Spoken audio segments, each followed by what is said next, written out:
সাদ্দাদ ইবনে আওস রাদিয়াল্লাহু তাআলা আনহু বলেন, রাসূল সাল্লাল্লাহু আলাইহি সাল্লাম বলেছেন, সাইয়্যিদুল ইস্তিগফার মা ইয়াকুলু, ক্ষমার জগতে সর্দার যেটা আদম সন্তান বলে, তোমরা যেটা বলো ক্ষমার জগতে সর্দার, তোমরা ক্ষমা চাও এই বাক্য দিয়ে।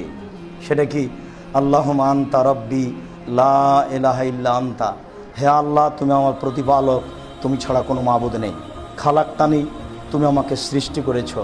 ওয়ান আব্দকা, আমি তোমার দাস। ওয়ান আলা আহাদেকা, আমি তোমার ওয়াদার উপরে রয়েছি। ওয়াদেকা মাস্তাতাত, আমি তোমার ওয়াদা সম্ভবপর বহাল রাখব।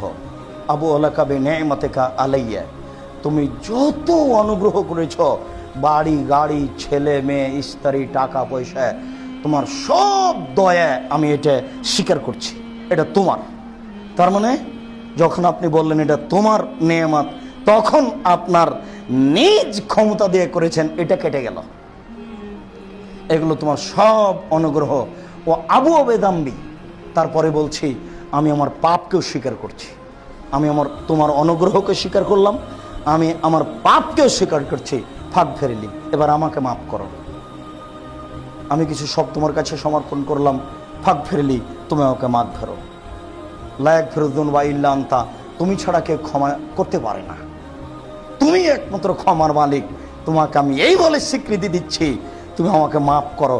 সকালে যদি বলেন সন্ধ্যা পর্যন্ত সময় মারা গেলে জান্নাত হবে, সন্ধ্যায় যদি বলেন সকাল পর্যন্ত সময় মারা গেলে জান্নাত হবে।